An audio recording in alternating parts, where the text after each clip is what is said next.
돈 내놔. 당장 돈 내놓으라고. 그만 좀 해라, 윤호야. 제발 정신 차려. 언제까지 망나니처럼 살 거냐? 엄마가 기욱이한테만 돈 퍼주니까 내가 이러는 거 아냐? 내가 얼마나 힘든 줄 알아? 가게도 망하고 빚도 늘어나고. 아들아, 그만하자.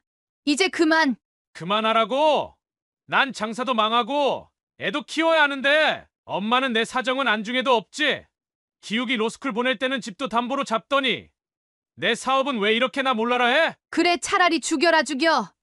내가 어쩌다 이렇게 된 거니? 내가 왜 이렇게까지 되었는지 생각해봐. 다 기욱이 그 새끼 때문이라고. 걔가 우리 집에 들어온 이후로 모든 게 망가졌잖아. 사연을 듣고 난 후 각자의 의견을 댓글로 남겨주시기 바랍니다. 사소한 댓글이라도 사연자분에게 큰 힘이 될 수 있습니다. 각색될 수 있고 사연자분의 입장에서 구성될 수 있습니다. 늦은 봄의 초저녁, 아파트 단지의 은은한 가로등, 불빛이 하나 둘 켜지기 시작할 무렵이었습니다. 그녀는 식탁 위에 남은 짜장면을 정리하고 있었습니다. 평소 음식을 남기는 것을 극도로 싫어하는 그녀였지만 이날만큼은 아들 윤호가 친구들과 놀다가 늦게 들어와 저녁을 거르게 될까 걱정되어 일부러 짜장면을 시켰습니다. 하지만 윤호는 친구들과 이미 저녁을 먹고 왔다며 몇 젓가락만 먹고는 방으로 들어가 버렸습니다. 그녀의 마음 한켠에는 항상 어린 시절에 배고팠던 기억이 자리 잡고 있었기에 음식을 버리는 일은 그녀에게 큰 심적 부담이 되었습니다. 아깝네, 이걸 다 버리게 됐네. 그녀는 한숨을 쉬며 남은 짜장면을 봉투에 담았습니다. 음식물 쓰레기통까지는 길지 않은 거리였지만 그날따라 유독 발걸음이 무거웠습니다. 봄바람이 살랑거리며 그녀의 머리카락을 흔들었고 어딘가에서 매미 소리가 들려왔습니다. 평소 같았으면 그냥 지나쳤을 소소한 일상의 순간들이 그날은 유독 그녀의 마음을 울렸습니다.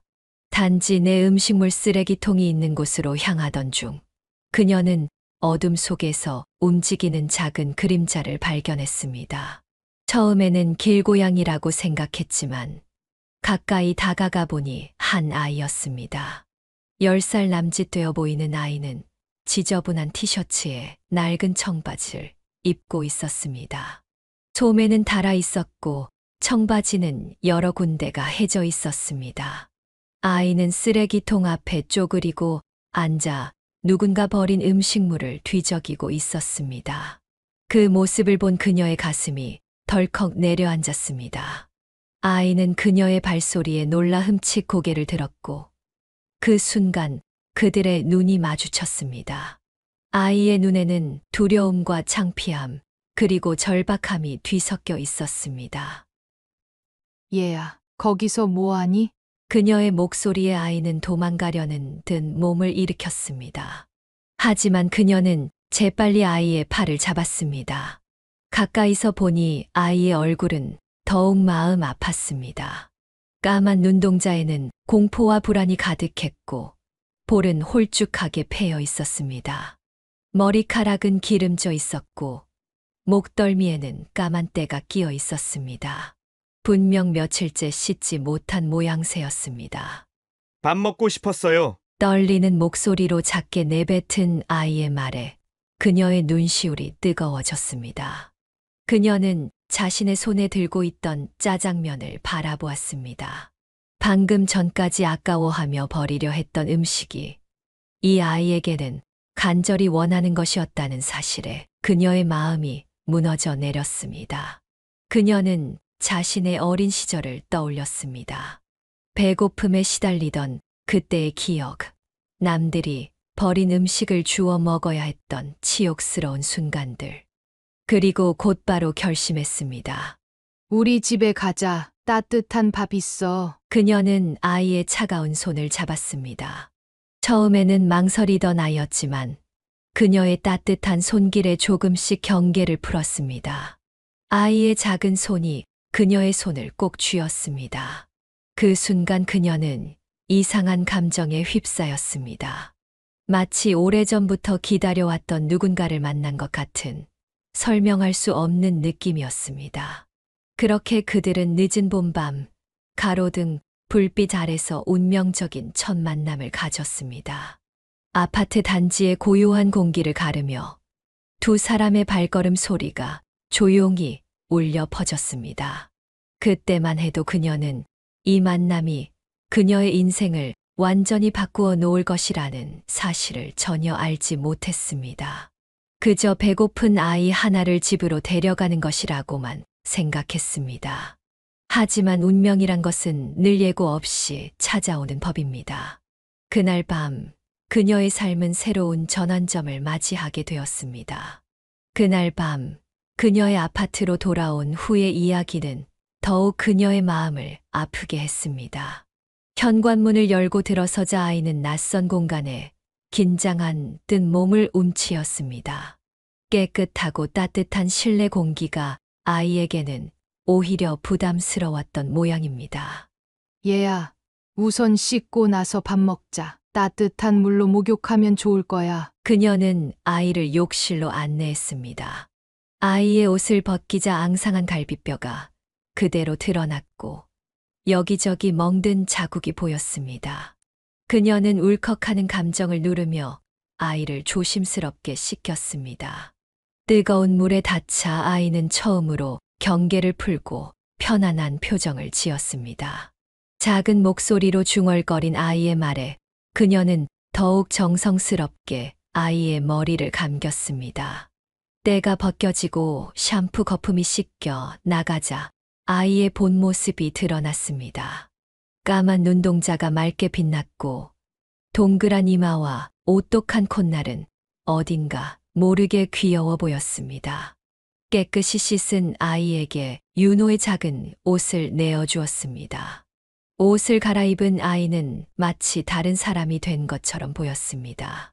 그녀는 서둘러 부엌으로 가서 밥을 차렸습니다. 따뜻한 밥과 국, 반찬들을 식탁 위에 올려놓았습니다. 이리 와서 앉아. 천천히 먹어. 아이는 조심스럽게 식탁 앞에 앉았습니다. 그제야 그녀는 아이에게 이름을 물었습니다. 아줌마 이름은 정욱현이야. 너는 이름이 뭐니? 기욱이에요. 김기욱이요. 기욱이는 몇 살이니? 9살이에요. 9살이라는 말에 그녀의 마음이 더욱 아팠습니다. 아직 어린아이인데 이렇게 혼자 있다니 도대체 무슨 일이 있었던 걸까요? 그녀는 조심스럽게 기욱이의 이야기를 들었습니다. 아빠는 작년에 돌아가셨어요. 교통사고로. 기욱이는 밥을 먹으면서 천천히 이야기를 시작했습니다. 아버지가 돌아가신 후 어머니는 견디지 못하고 집을 나갔다고 했습니다. 할머니와 둘이 살았지만 일주일 전부터 할머니가 보이지 않았다고 했습니다. 나중에 알고 보니 할머니는 갑자기 쓰러져 병원에 입원해 계셨던 것이었습니다. 할머니가 안 계신 동안 혼자 있었어요. 집에 먹을 것도 없고. 기욱이는 말을 잇지 못했습니다. 대신 밥을 크게 한술 떠서 입에 넣었습니다. 그녀는 아무 말 없이 기욱이의 밥그릇에 밥을 더 담아 주었습니다. 기욱이는 순식간에 첫 그릇을 비우고 두 번째 그릇도 맛있게 먹었습니다. 그녀는 밥을 먹는 기욱이를 바라보며 많은 생각이 들었습니다. 자신의 아들 윤호와 비슷한 나이인데 이렇게나 다른 삶을 살고 있다는 것이 마음 아팠습니다. 한창 자라나는 나이에 제대로 된 끼니도 못 챙겨 먹고 따뜻한 보살핌도 받지 못하고 있다는 사실이 그녀의 마음을 무겁게 했습니다. 기욱아, 오늘은 여기서 자고 가자. 내일 할머니께 연락해서 무슨 일이 있었는지 알아보자. 그녀의 말에 기욱이는 잠시 놀란 듯한 표정을 지었다가 이내 안도의 한숨을 내쉬었습니다. 그날 밤 그녀는 윤호의 방 옆 작은 방에 기욱이를 재웠습니다. 포근한 이불 속에 누운 기욱이는 금세 잠이 들었고 그 모습을 보며 그녀는 마음 한켠이 따뜻해지는 것을 느꼈습니다. 이제 그녀의 일상에 작지만 큰 변화가 시작되려 하고 있었습니다. 다음 날 아침 그녀는 기욱이를 데리고 동네 주민센터를 찾아갔습니다. 아이의 할머니에 대한 소식을 알아보기 위해서였습니다. 주민센터에 도착하자 기욱이는 불안한 듯 그녀의 옷자락을 꼭 붙잡았습니다. 어제 데려온 아이의 할머니를 좀 찾아주실 수 있을까요? 담당 직원은 컴퓨터를 뒤적이며 기욱이의 가족 관계를 확인했습니다. 잠시 후 직원의 표정이 어두워졌습니다. 김기욱 군의 할머니께서 지난주 수요일에 교통사고를 당하셔서 현재 시립병원에 입원해 계십니다. 리어카로 폐지를 수거하시다가 후진하는 차량과 부딪히셨다고 하네요. 그녀는 그 말을 듣자마자 가슴이 철렁 내려앉았습니다. 기욱이는 할머니라는 말에 눈을 크게 뜨고 직원을 바라보았습니다. 직원은 안타까운 표정으로 설명을 이어갔습니다. 할머니는 엉덩이 골절상을 입어 수술을 받으셨고 완전한 회복까지는 최소 6개월이 걸릴 것이라고 했습니다. 더구나 수술비와 입원비도 만만치 않은 상황이었습니다. 이제 폐지 수거는 어려우실 것 같습니다. 할머니 연세도 있으시고 기초생활수급자 신청은 해두신 상태라 병원비 지원은 받으실 수 있을 것 같습니다만 직원의 말이 이어질수록 그녀의 마음은 더욱 무거워졌습니다. 할머니의 폐지 수거가 기욱이네 가정의 유일한 수입원이었다는 것을 알게 되었기 때문입니다. 이제 그마저도 없어진 상황에서 기욱이와 할머니는 어떻게 살아가야 할지 앞으로의 생활이 막막해 보였습니다. 할머니는 지금 면회가 가능하신가요? 네, 오후 면회 시간에는 가능하실 겁니다. 병실 번호를 알려드릴게요. 그녀는 기욱이의 손을 잡고 병원으로 향했습니다. 병원 복도를 걸으며 기욱이는 점점 더 긴장한 모습을 보였습니다. 할머니의 병실 문 앞에 도착했을 때 기욱이의 작은 손이 그녀의 손을 꼭 쥐었습니다. 병실 안으로 들어서자 창가 쪽 침대에 누워 계신 할머니가 보였습니다. 머리가 하얗게 센 할머니는 깁스를 한 채 힘없이 누워 계셨습니다. 할머니는 기욱이를 보자마자 눈시울을 붉혔습니다.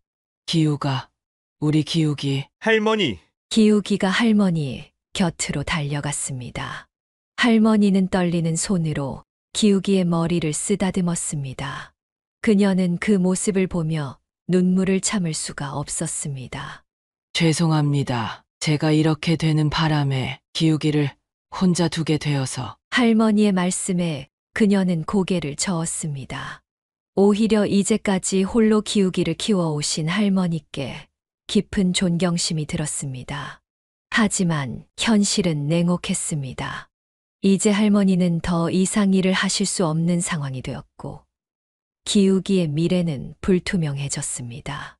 그녀는 할머니와 기우기를 바라보며 깊은 생각에 잠겼습니다. 이대로 두고 볼 수는 없다는 생각이 들었습니다. 어제의 우연한 만남이 단순한 우연이 아닌 그들을 돕기 위한 운명적인 만남이었다고 확신했습니다. 이제 그녀는 중요한 결정을 내려야 했습니다. 기우기와 할머니를 위해 자신이 할 수 있는 일이 무엇인지 깊이 고민해야 할 시간이었습니다.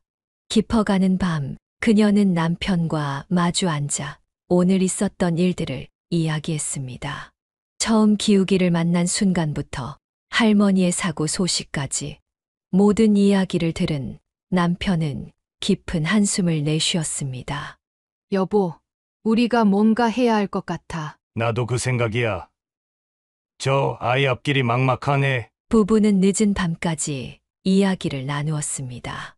그들에게는 이미 윤호라는 아들이 있었고 평범한 월급쟁이 가정으로서 여유롭지 않은 살림살이였습니다. 하지만 기우기의 상황을 외면할 수 없었습니다. 윤호랑 같은 또래인데 한창 클 나이에 제대로 된 끼니도 못 먹고 교육도 제대로 받지 못한다면 그녀의 말에 남편도 고개를 끄덕였습니다.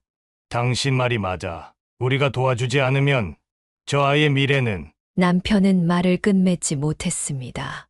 둘 다 알고 있었습니다. 지금 이 시기에 제대로 된 교육과 보살핌을 받지 못한다면 기욱이의 미래는 어두울 수밖에 없다는 것을. 여보, 우리가 기우기를 후원하는 건 어떨까? 성인이 될 때까지. 그녀의 제안에 남편은 잠시 생각에 잠겼습니다. 적지 않은 책임이 따르는 결정이었습니다.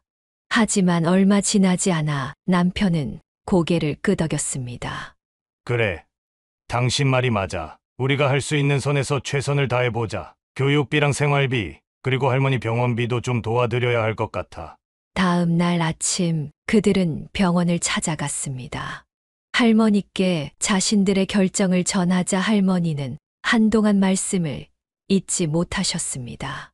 이렇게까지 어떻게 감사의 말씀을. 할머니, 저희가 기우기를 돕고 싶어요. 할머니께서 건강을 회복하실 때까지만이라도 저희가 기우기를 돌보게 해주세요. 할머니의 눈에서는 눈물이 흘러내렸습니다. 기욱이는 상황을 완전히 이해하지는 못한 듯 했지만 할머니의 손을 꼭 잡고 있었습니다. 그날부터 그들의 생활은 조금씩 변화하기 시작했습니다.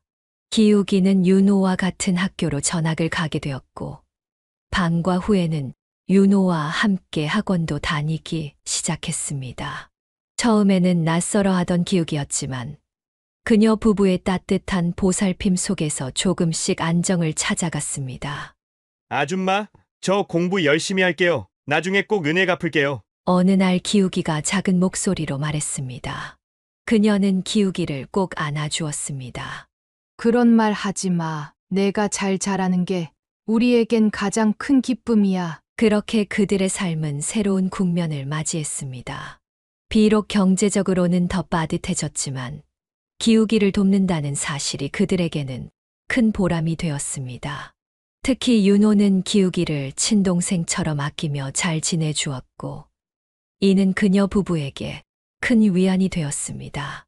그들은 기우기가 성인이 될 때까지 한 아이의 미래를 책임진다는 무거운 책임감과 함께 새로운 희망을 품게 되었습니다. 그로부터 3년이 지난 어느 겨울날, 그녀는 할머니의 병세가 급격히 악화되었다는 연락을 받았습니다. 병원으로 달려갔을 때 할머니는 이미 의식이 희미한 상태였습니다. 중환자실 침대에 누워 계신 할머니의 모습은 지난 3년 사이 훨씬 더 쇠약해져 있었습니다.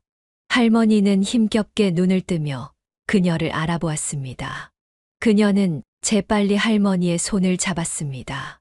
차갑게 식어가는 손이 그녀의 가슴을 아프게 했습니다. 할머니, 제가 왔어요.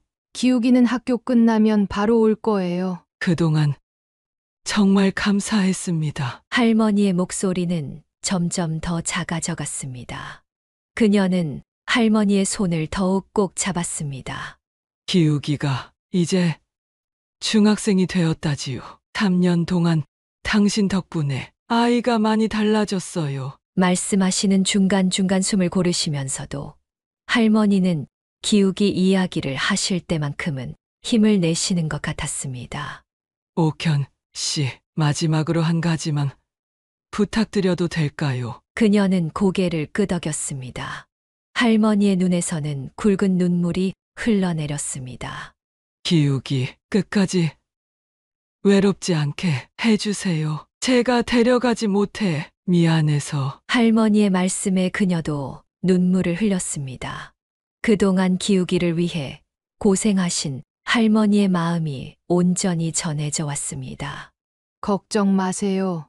할머니, 제가 기우기 엄마가 되어줄게요. 그녀의 말에 할머니는 안도의 미소를 지으셨습니다. 그리고 얼마 지나지 않아 할머니는 조용히 눈을 감으셨습니다. 마지막 순간까지도 기우기를 걱정하는 할머니의 모습에 그녀의 가슴은 더욱 아팠습니다.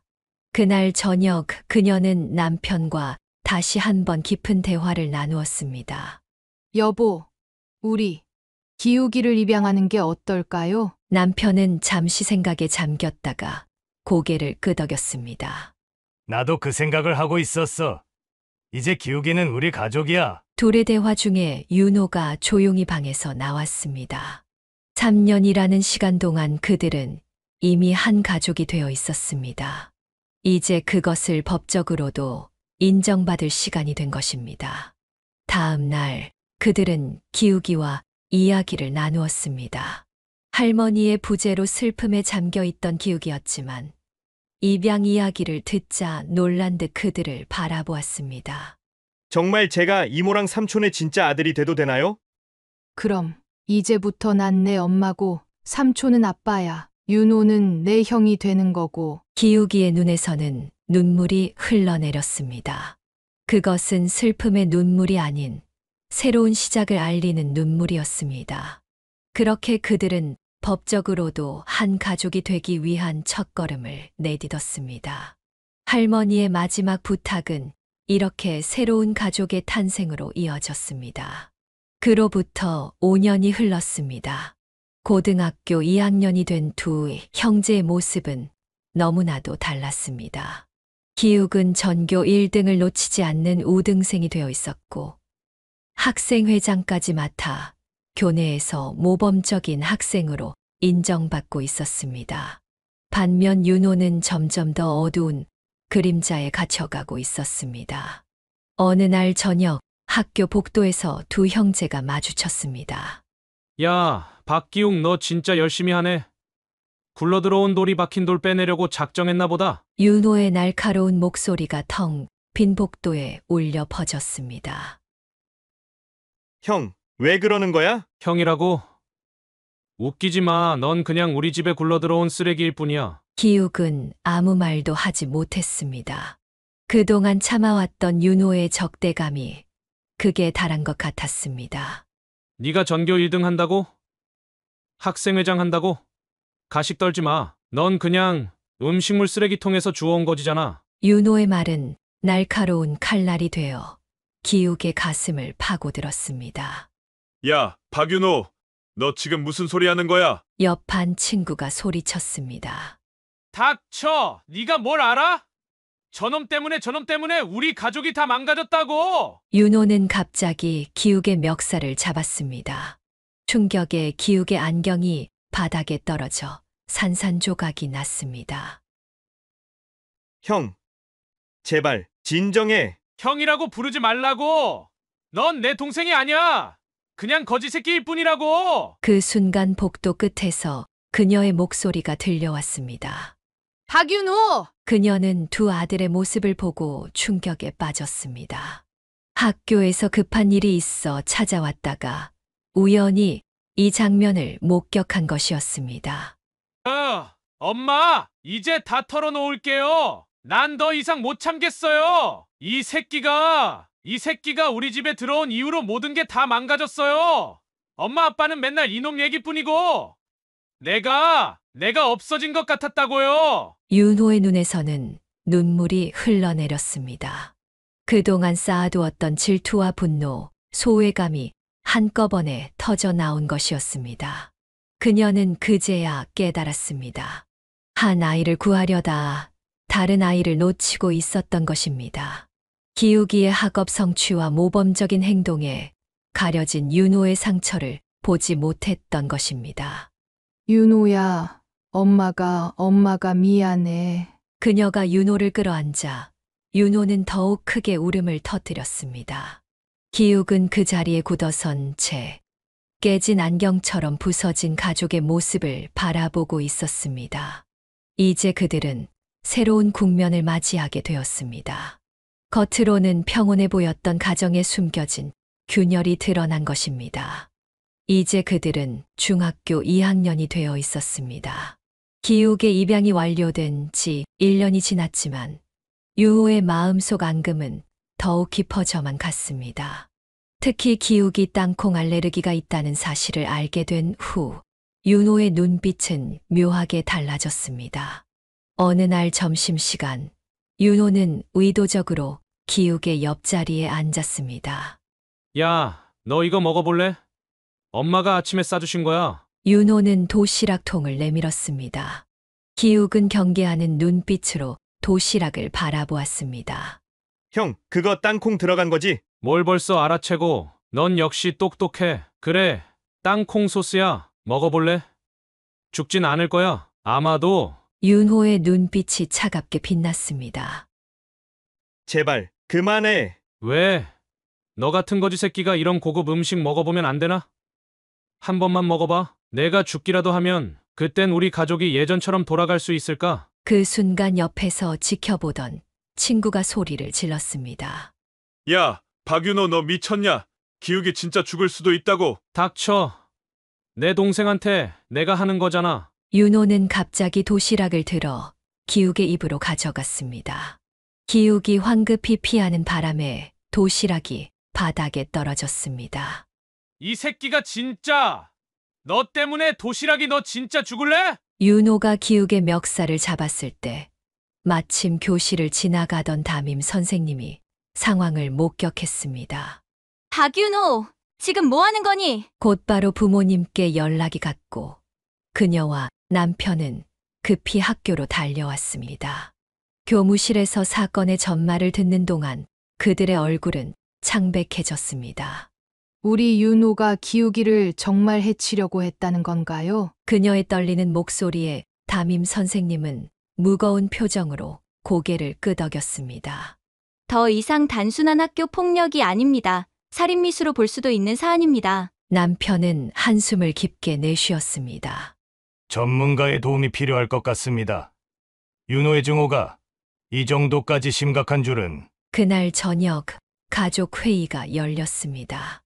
윤호는 여전히 적대적인 태도였습니다. 뭐가 잘못됐는데? 난 그냥 동생이랑 장난친 것뿐이야. 장난. 내가 지금 동생을 죽일 수도 있었어. 그녀가 울부짖듯 소리쳤습니다. 죽이면 뭐 어때요? 어차피 우리 가족도 아닌데. 윤호의 차가운 말에 식구들은 충격에 빠졌습니다. 이제 그들은 윤호의 문제가 단순한 질투나 반항이 아닌 심각한 정신적 문제일 수 있다는 것을 깨달았습니다. 전문가의 상담이 시급했고 가족 치료도 필요해 보였습니다.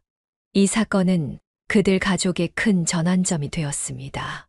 시간은 흘러 고등학교 졸업식 날이 되었습니다. 학교 강당에서는 두 형제의 엇갈린 운명을 예고하듯 전혀 다른 모습이 펼쳐졌습니다. 기욱은 졸업식에서 수석 졸업생 대표로 연단에 섰고 윤호는 구석자리에서 어두운 표정으로 그 모습을 지켜보았습니다. 이번 수석 졸업생이자 서울대학교 법과대학에 합격한 박기욱 학생의 졸업 연설이 있겠습니다. 강당에 울려 퍼지는 교장 선생님의 목소리에 윤호는 이를 악물었습니다. 저 새끼 진짜 죽여버리고 싶네. 옆자리 친구가 그의 중얼거림을 듣고 놀란 듯 쳐다보았지만 윤호는 아랑곳하지 않았습니다. 졸업식이 끝난 후 집에서 열린 축하 자리는 더욱 팽팽한 긴장감이 감돌았습니다. 기우가 정말 자랑스럽다. 서울대 법대라니. 그녀의 기쁨 섞인 목소리에 윤호는 자리를 박차고 일어났습니다. 엄마는 기우기만 보면 되는 거야? 난 뭐야? 난 엄마 아들 아닌가? 난 친아들이라고, 친아들. 윤호야, 너도. 나도 뭐 지방 전문대밖에 못 간 멍청이 아들? 말해봐, 엄마. 윤호의 분노에 찬 외침이 거실을 울렸습니다. 야, 박윤호! 엄마한테 그게 무슨 말버릇이야? 아버지의 호통에도 윤호는 아랑곳하지 않았습니다. 다들 기욱이한테나 신경 써요. 난 이제 군대 갈 거예요. 전문대 같은 거 때려치우고. 뭐라고? 갑자기 자퇴를? 그녀가 놀라서 물었지만 윤호는 이미 마음을 굳힌 듯 했습니다. 여기 있어봤자 기욱이랑 비교만 당할 텐데 뭐 차라리 군대 가서 죽어버릴까? 윤호야! 그녀가 아들의 팔을 잡으려 했지만 윤호는 그대로 방으로 들어가 버렸습니다.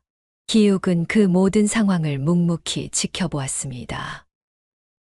엄마, 제가 서울 안 가도 돼요. 기욱의 말에 그녀는 고개를 저었습니다. 아니야. 이건 내 잘못이 아니야. 결국 윤호는 전문대를 자퇴하고 군대에 자원 입대했습니다. 입대 전날 밤 그는 기욱에게 마지막 독서를 날렸습니다. 야, 내가 없는 동안 잘 살아라. 네가 원하는 대로 다 이뤘으니까 이제 완벽한 인생 살면 되겠다. 형, 형이라고 부르지 말라고 했지? 넌 평생 내 동생 아니야. 그냥 우리 집에 굴러들어온 쓰레기일 뿐이라고. 그렇게 윤호는 떠났고 기욱은 서울로 올라갔습니다. 두 형제의 인생은 완전히 다른 방향으로 흘러가기 시작했습니다.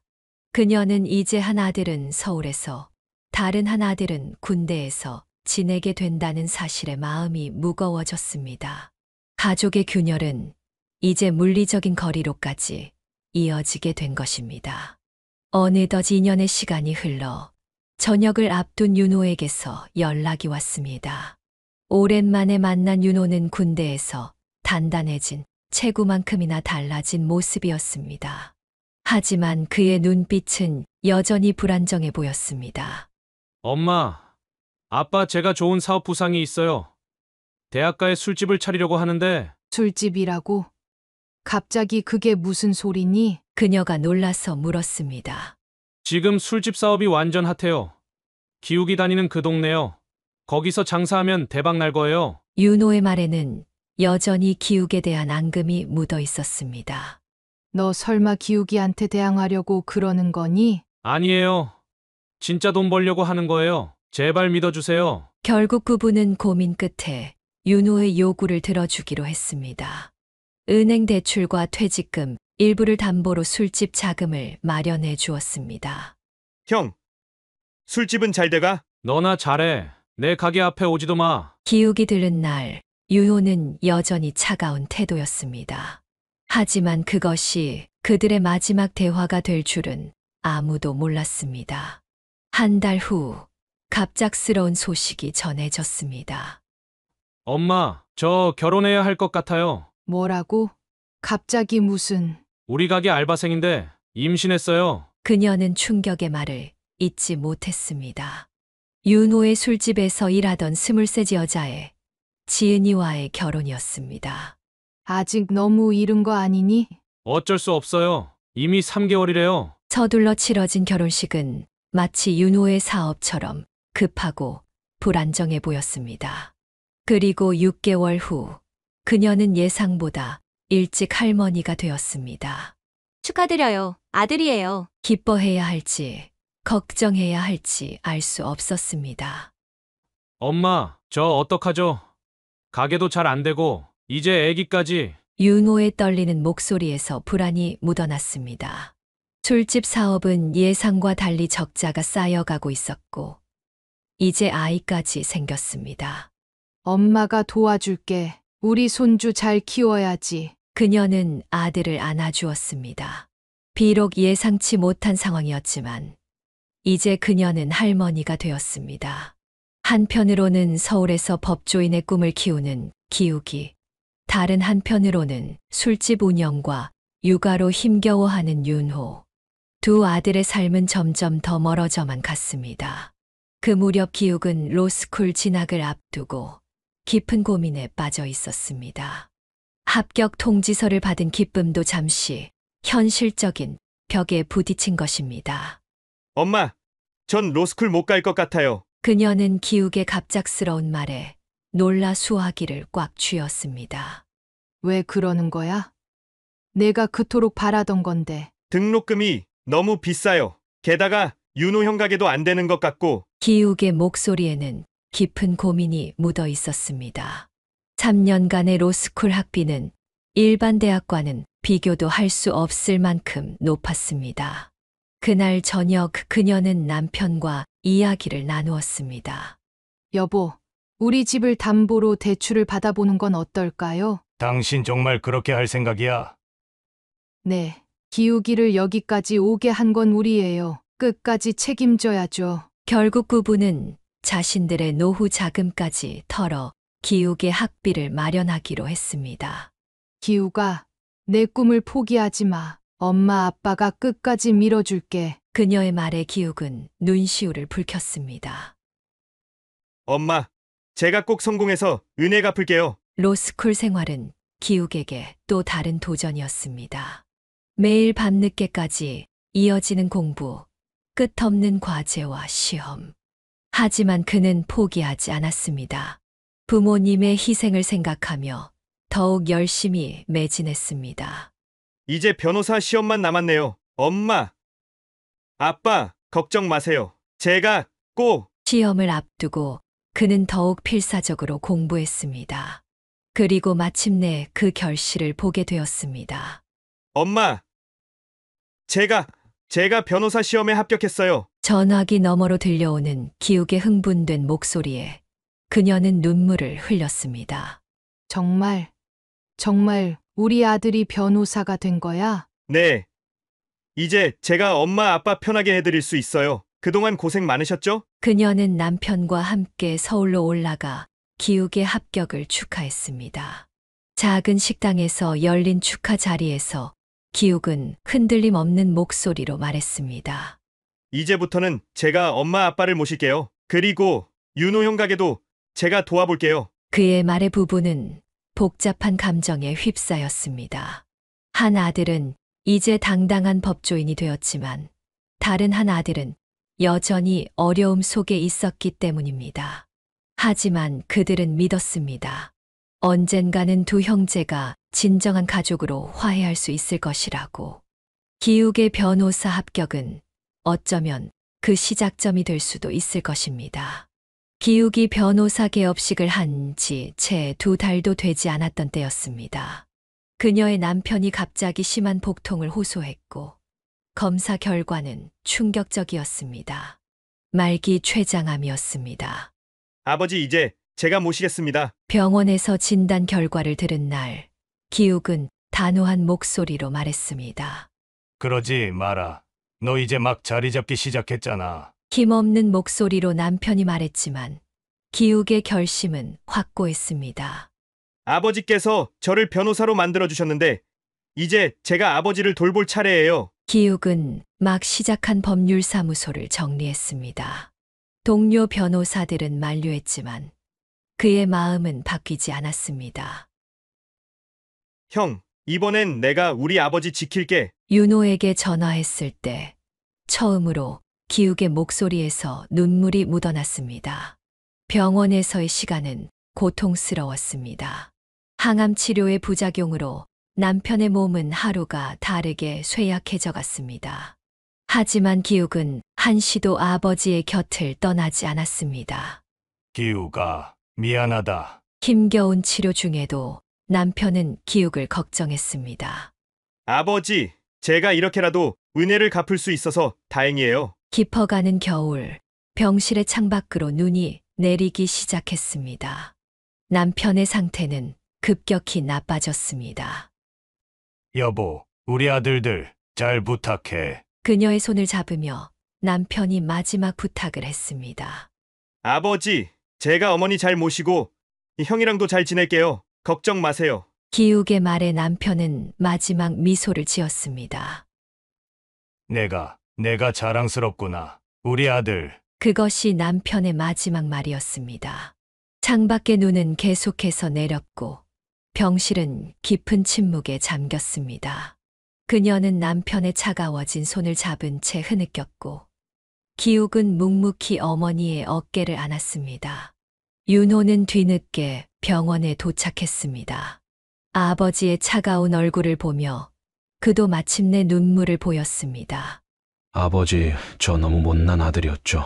장례식 내내 기욱은 홀로 모든 것을 도맡아 했습니다. 조문객을 맞이하고 장례 절차를 진행하고 어머니를 돌보는 일까지. 그의 모습을 보며 조문객들은 고개를 끄덕였습니다.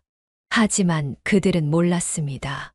밤이 되면 기욱이 홀로 영정 앞에서 흐느끼던 모습을, 아버지의 마지막 모습을 지켜볼 수 있어서 다행이라고, 끝까지 곁에 있을 수 있어서 감사하다고 속삭이던 그의 모습을. 그해 겨울은 유난히도 추웠습니다. 하지만 그녀는 알고 있었습니다. 남편이 마지막까지 두 아들을 자랑스러워했다는 것을. 그리고 이제 그녀에게는 이 두 아들이 전부라는 것을. 아버지의 49제를 마친 어느 날, 윤호가 갑자기 집을 찾아왔습니다. 평소와 다른 날카로운 눈빛이었습니다. 그의 손에는 서류 뭉치가 들려 있었습니다.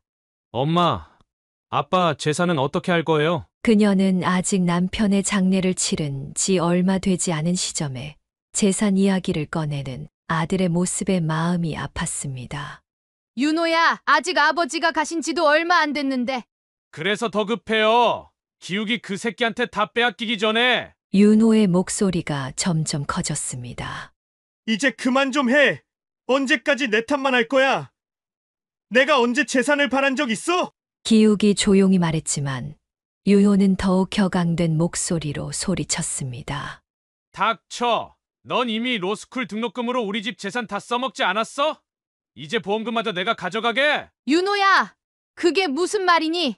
그녀가 놀라서 소리쳤습니다. 엄마도 이제 정신 차리세요. 이 새끼는 우리 집 돈으로 변호사 된 거예요. 근데 아빠 간병한다고 변호사 그만뒀잖아요. 결국 우리 돈만 날린 거라고요. 윤호는 서류를 탁자 위에 던졌습니다. 이거 보세요. 제가 알아보니까 아빠 보험금이 꽤 되더라고요. 이것까지 이 새끼 주게. 보험금은 내가 받을 생각 없어요. 기욱이 차분히 말했습니다. 거짓말 하지 마. 넌 처음부터 우리 집 재산 노리고 있었잖아. 형, 형이라고 부르지 마. 넌 내 동생 아니야. 그냥 재산 빼앗으러 온 사기꾼일 뿐이라고. 순간 그녀는 자리에서 일어나 윤호의 뺨을 쳤습니다. 정신 차려. 내가 지금 무슨 말을 하는 거니? 엄마까지 이 새끼 편이에요. 그래요. 난 이제 여기 안 올게요. 대신 변호사 선임해서 법적 대응할 거예요. 이 집 재산 절대 기욱이한테 안 줘요. 윤호는 그대로 문을 박차고 나갔습니다. 그 뒤로 깊은 정적이 흘렀습니다. 기욱은 묵묵히 그녀의 곁으로 다가와 어깨를 감쌌습니다. 어머니, 제가 법적으로 모든 권리를 포기하는 서류를 쓸게요. 형이 원하는 대로. 아니야, 이건 내 잘못이 아니야. 그녀는 흐느끼며 기욱을 끌어안았습니다. 남편이 떠난 자리에 또 다른 상처가 생기고 있었습니다. 재산을 둘러싼 형제의 갈등은 이제 막 시작된 것처럼 보였습니다. 남편의 49제를 지낸 지 3개월이 지난 무렵 윤호의 행동은 더욱 폭력적으로 변해갔습니다. 술에 취해 새벽에 찾아와 문을 발로 차고 유리창을 깨는 일이 잦아졌습니다. 그녀는 매일 밤 불안에 떨며 잠들어야 했고 문소리만 들려도 가슴이 철렁 내려앉곤 했습니다. 돈 내놔. 당장 돈 내놓으라고. 어느 날 밤 또다시 술에 취해 찾아온 윤호는 현관문을 쾅쾅 두드렸습니다. 그의 음성에는 이성적인 대화가 불가능할 정도의 분노가 실려 있었습니다. 그만 좀 해라, 윤호야. 제발 정신 차려. 언제까지 망나니처럼 살 거냐? 그녀가 떨리는 손으로 문을 열자마자 윤호는 거실로 비틀거리며 들어왔습니다. 술 냄새가 진동했고 그의 눈은 충혈되어 있었습니다. 엄마가 기욱이한테만 돈 퍼주니까 내가 이러는 거 아냐? 내가 얼마나 힘든 줄 알아? 가게도 망하고 빚도 늘어나고. 아들아, 그만하자. 이제 그만. 그만하라고? 난 장사도 망하고 애도 키워야 하는데 엄마는 내 사정은 안중에도 없지. 기욱이 로스쿨 보낼 때는 집도 담보로 잡더니 내 사업은 왜 이렇게나 몰라라 해? 윤호는 분노에 차서 거실에 화분을 집어 던졌습니다. 화분이 벽에 부딪혀 산산조각이 났고 흙과 식물이 바닥에 흩어졌습니다. 그래, 차라리 죽여라, 죽여. 내가 어쩌다 이렇게 된 거니?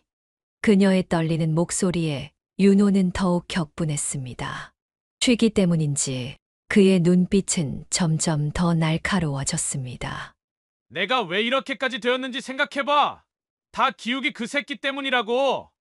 걔가 우리 집에 들어온 이후로 모든 게 망가졌잖아. 윤호는 그녀의 팔을 거칠게 잡아챘습니다. 그 순간 그녀는 아들의 눈에서 낯선 광기를 보았습니다. 이성적인 대화가 더 이상 통하지 않을 것 같은 공포가 엄습했습니다. 아프다. 윤호야. 제발. 돈 내놔. 당장 돈을 내놓으라고. 기욱이한테 다 줬지? 그럼 다시 빼앗아 와. 당장. 윤호의 소나귀에서 그녀의 팔이 시퍼렇게 멍들었습니다. 한때는 그토록 사랑스러웠던 아들이 이제는 완전히 달라진 사람처럼 보였습니다. 이 모든 게 다 기욱이 때문이야. 그 새끼만 없었어도 우리 가족은 이렇게 되지 않았을 거야. 윤호는 탁자 위의 물건들을 쓸어버렸습니다. 꽃병이 깨지고 책들이 흩어졌습니다. 그리고 마지막으로 남편의 영정사진마저 바닥에 떨어져 액자가 깨졌습니다. 그녀의 말에 윤호는 순간 멈칫했지만 곧 다시 더 큰 분노를 터뜨렸습니다.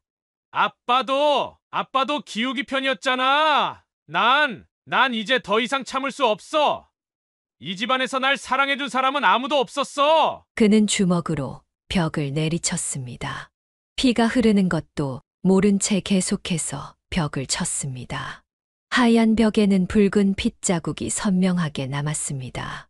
당장 경찰에 신고할 거야. 이제 더 이상 못 참겠어. 그녀가 떨리는 손으로 전화기를 들자 윤호는 그녀의 손을 거칠게 쳐냈습니다.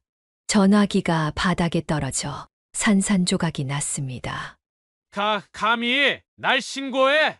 당신이 날 신고하겠다고? 윤호의 손이 그녀의 뺨을 향해 올라갔습니다. 그 순간 현관문이 열리며 기욱이 들어왔습니다. 이제 제발 그만 좀 해. 이젠 어머니까지 때려? 네가 사람이야? 기욱이 윤호를 말리려 했지만 윤호는 더욱 광분했습니다. 거실은 순식간에 아수라장이 되었고 그녀는 두 아들을 말리려다 넘어져 다치고 말았습니다. 결국 이웃의 신고로 경찰이 출동했지만 그때는 이미 모든 것이 엉망이 된 후였습니다. 그날 이후 그녀는 윤호를 두려워하기 시작했습니다. 현관문 소리만 들려도 가슴이 철렁 내려앉았고 밤마다 악몽에 시달렸습니다. 한때는 그토록 사랑스러웠던 아들이 이제는 두려움의 대상이 되어버린 현실이 그녀의 가슴을 찢어 놓았습니다. 그녀는 이제 자신의 선택이 옳았는지 어디서부터 잘못된 것인지 끊임없이 고민하게 되었습니다. 기욱은 어머니를 보호하기 위해 윤호를 고소하기로 결심했습니다.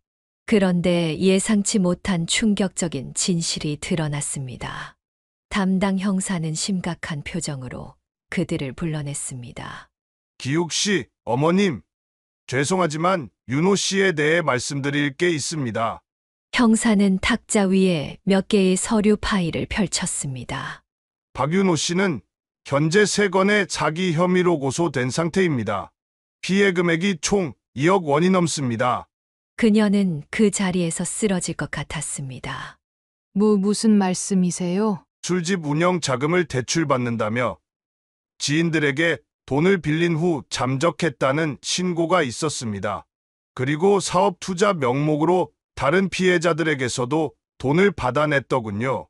기욱은 어머니를 부축한 채 고개를 떨구었습니다. 그게 다가 아닙니다. 윤호 씨는 도박 빚도 상당한 것으로 파악됐습니다. 도박이라뇨. 그녀의 눈에서 눈물이 흘러내렸습니다. 옆에서 기욱이 어머니의 손을 꼭 잡았습니다. 어머니, 제가 형을 변호하겠습니다. 기우가 하지만 형은 일단 구속될 가능성이 높습니다. 어머니를 폭행한 혐의도 있고. 기욱의 말에 그녀는 고개를 저었습니다. 이제 와서 그 애를 고소하고 싶진 않아. 그래도 내 아들인데. 어머님, 이대로 두면 형은 더 큰 범죄를 저지를 수 있습니다. 이미 도박에 빠져 있고 폭력성도 점점 심해지고 있어요. 결국 그들은 고소장을 제출했습니다. 얼마 후 윤호는 체포되었고 조사 과정에서 더 충격적인 사실들이 드러났습니다. 엄마 미안해요. 구치소 면회실에서 만난 윤호는 피폐해진 모습이었습니다. 난 그저 기욱이처럼 성공하고 싶었어. 근데 도박에 손을 대면서 모든 게 고이기 시작했어. 그의 눈에서 처음으로 진심 어린 눈물이 흘렀습니다. 기욱은 형의 변호를 맡았지만 증거가 너무나 명백했습니다. 결국 윤호는 실형을 피할 수 없게 되었습니다. 어머니, 이제부터는 제가 형을 바로잡을게요. 교도소에서라도 새 삶을 시작할 수 있게. 그녀는 말없이 고개를 끄덕였습니다. 한 아들은 법정에서 변호사로, 다른 한 아들은 피고인으로 서게 된 현실이 그녀의 가슴을 무겁게 짓눌렀습니다. 하지만 이제는 더 이상 도망칠 수 없었습니다. 모든 것을 직면하고 해결해 나가야 할 시간이 온 것입니다.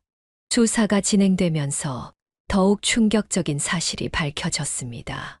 형사는 그녀와 기욱을 다시 불러 새로운 증거들을 보여주었습니다. 어머님의 신분증이 분실된 적이 있으신가요? 그녀는 잠시 생각하다가 고개를 끄덕였습니다. 6개월 전쯤에 지갑을 잃어버린 적이 있었어요. 아, 그랬군요.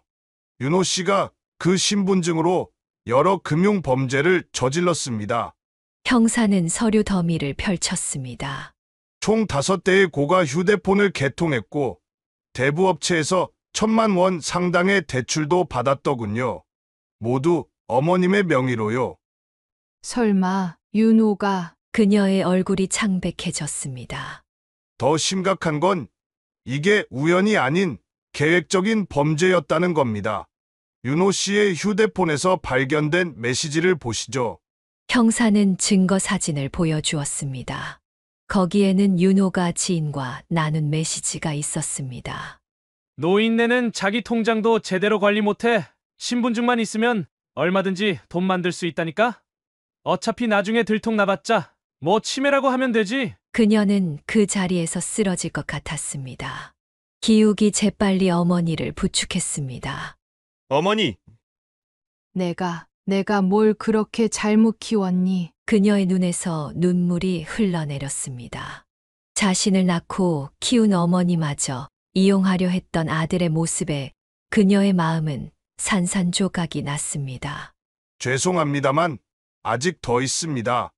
윤호 씨는 어머님 명의로 사업자 등록까지 내고 가짜 사업장을 차리려던 정황도 있습니다. 대출 사기를 위한 준비였던 것 같네요. 기욱은 주먹을 꽉 쥐었습니다. 조사가 계속될수록 윤호의 범행은 더욱 치밀하고 계획적이었음이 드러났습니다. 그는 어머니의 신분증을 훔치기 위해 일부러 지갑을 가져갔고 어머니가 신분증을 재발급받기 전에 범행을 저지른 것이었습니다.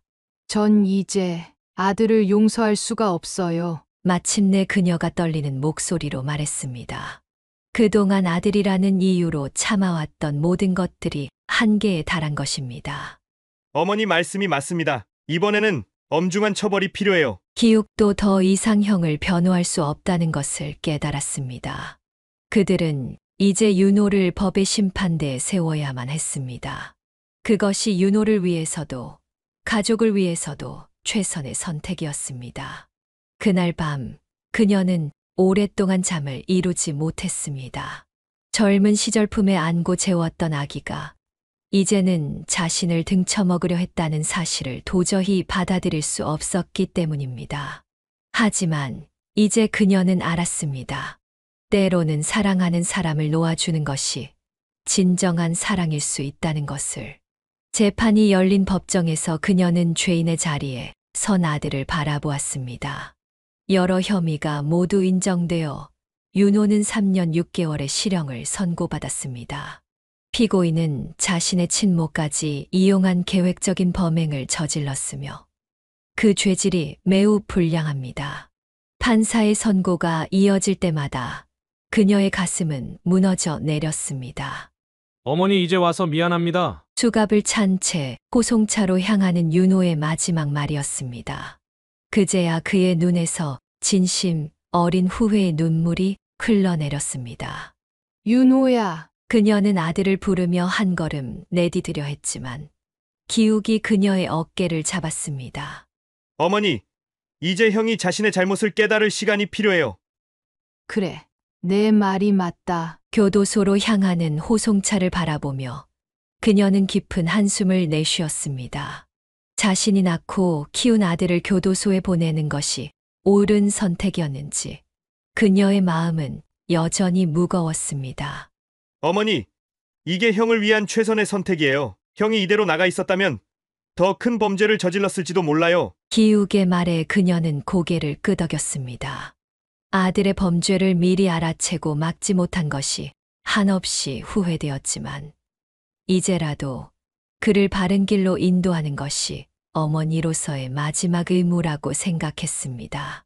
우리가 할 수 있는 건 기도뿐이구나. 그녀의 말에 기욱은 조용히 어머니의 손을 잡았습니다. 그들은 이제 새로운 시작을 해야 했습니다. 한 아들은 쇠창살 안에서, 다른 아들은 그 밖에서 각자의 방식으로 앞으로 나아가야 했습니다. 시간은 흘러갔고 윤호는 교도소에서 조금씩 변화하기 시작했습니다. 처음으로 진지하게 자신의 삶을 돌아보고 반성하는 시간을 가졌습니다. 그리고 마침내 그는 자신의 잘못을 진심으로 뉘우치게 되었습니다. 그녀는 이제 매주 면회를 가며 아들의 작은 변화를 지켜보았습니다.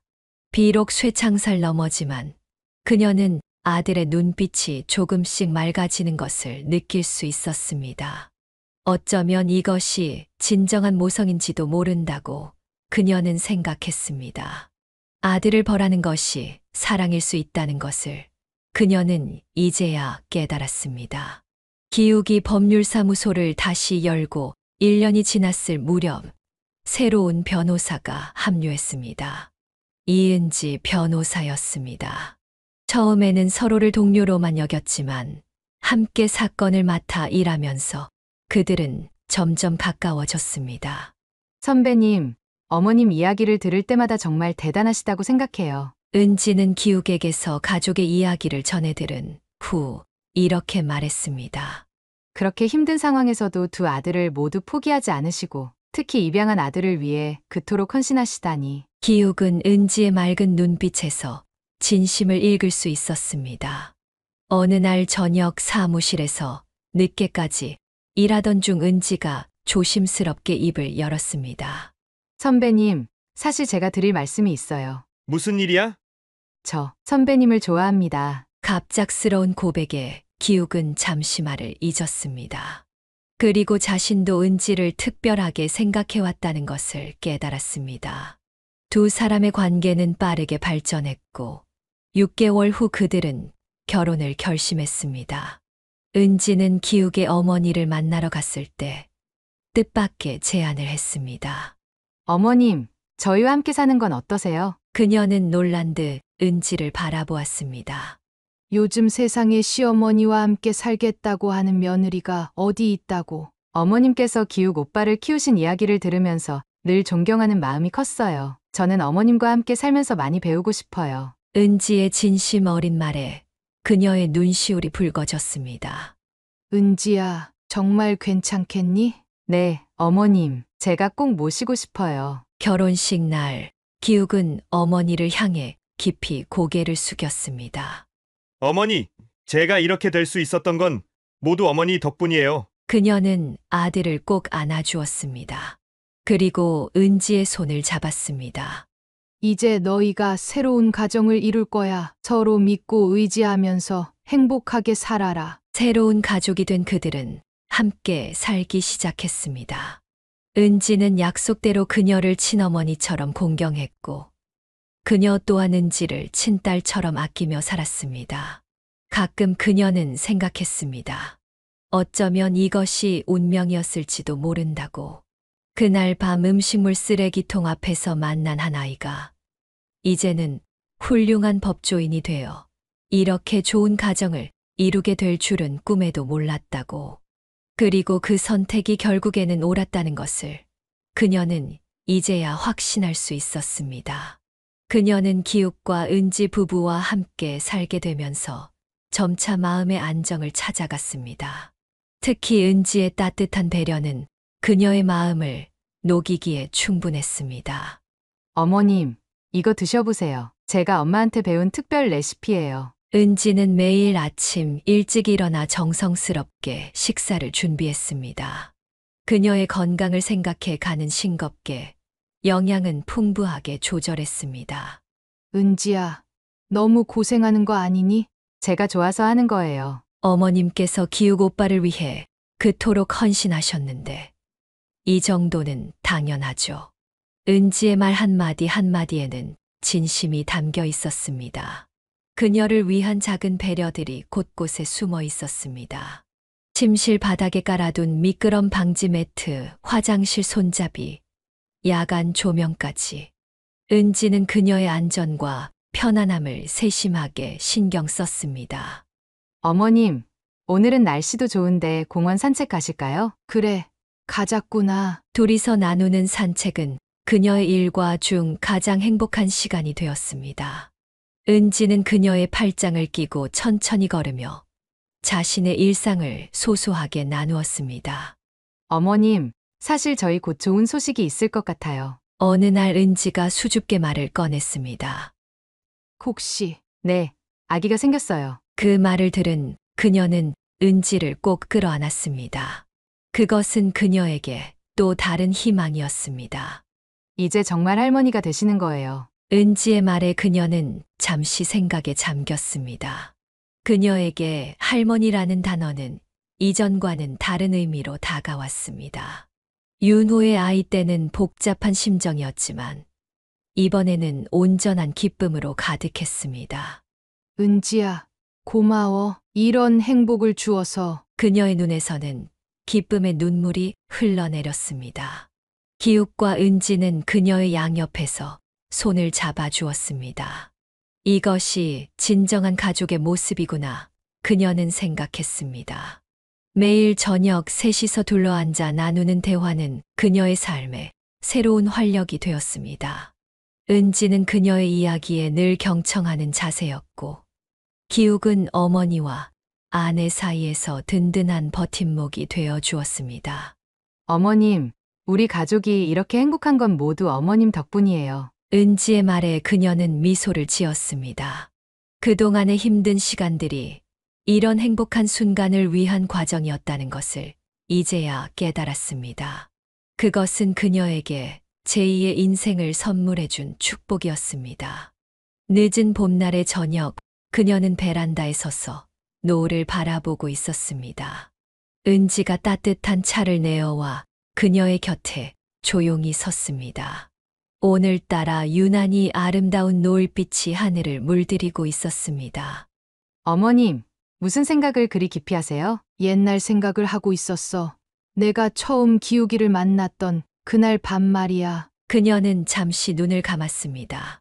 10수년 전 그 음식물 쓰레기통 앞에서 만난 작은 소년의 모습이 선명하게 떠올랐습니다. 그날 내가 조금만 늦게 나갔어도 혹은 다른 길로 갔어도 기욱이를 만나지 못했을 거야. 그게 바로 운명이었나 봐요. 은지의 말에 그녀는 미소를 지었습니다. 맞아. 그건 분명 운명이었어. 내 인생에서 가장 큰 행운이었지. 그녀는 차를 한 모금 마시며 계속 이야기했습니다. 처음엔 많이 두려웠어. 낯선 아이를 집으로 데려온다는 게. 그리고 입양을 결정할 때도, 윤호가 반발할 때도 매 순간이 두렵고 힘들었지. 잠시 침묵이 흘렀습니다. 하지만 지금 생각해보면 그때 내가 할 수 있는 최선의 선택을 했다고 믿어. 비록 윤호에게는 미안하지만 그래도 난 두 아들 모두를 사랑했어. 그녀의 눈에서 눈물이 흘러내렸습니다. 어머님, 괜찮아. 이건 후회의 눈물이 아니라 감사의 눈물이야. 기욱이가 있어서, 내가 있어서, 그리고 곧 태어날 우리 손주가 있어서. 그때 기욱이 퇴근하고 돌아왔습니다. 어머니, 은지야 뭐해요? 내 이야기를 하고 있었어. 기욱은 그녀의 곁으로 다가와 어깨를 감쌌습니다. 어머니, 제가 그날 밤 음식물 쓰레기통 앞에서 어머니를 만난 건 제 인생 최고의 행운이었어요. 그녀는 아들을 바라보았습니다. 한때 지저분하고 마른 소년이었던 그가 이제는 훌륭한 법조인이자 한 가정의 가장이 되어 있었습니다. 우리가 서로를 만난 건 기적이었어. 그리고 그 기적은 지금도 계속되고 있는 것 같구나. 은지의 배가 나날이 불러오는 것을 보며 그녀는 새로운 희망을 느꼈습니다. 비록 모든 선택이 완벽할 순 없었지만 그녀는 자신이 최선을 다했음을 믿었습니다. 그리고 그 최선의 결과가 지금 이 순간 이렇게 아름다운 가족의 모습으로 빛나고 있었습니다. 하늘에는 여전히 노을이 아름답게 펼쳐져 있었고, 그들 세 사람은 그 풍경을 조용히 바라보며 서 있었습니다. 이제 그녀는 알았습니다. 진정한 가족은 피보다 더 진한 사랑으로 만들어진다는 것을. 그리고 그 사랑이 지금 이 순간에도 계속해서 자라나고 있다는 것을. 교도소 면회실, 그녀는 창살 너머로 윤호를 바라보았습니다. 2년이란 시간이 흘렀지만 그녀의 마음 속에는 여전히 아들에 대한 그리움이 가득했습니다. 어머니, 저 이제 정말 잘못했다는 걸 알았어요. 윤호의 목소리에는 진심이 묻어 있었습니다. 수감 생활 동안 그는 많이 변해 있었습니다. 기욱이도, 은지도 다 용서를 구하고 싶어요. 그녀는 아들의 마른 얼굴을 바라보며 가만히 고개를 끄덕였습니다.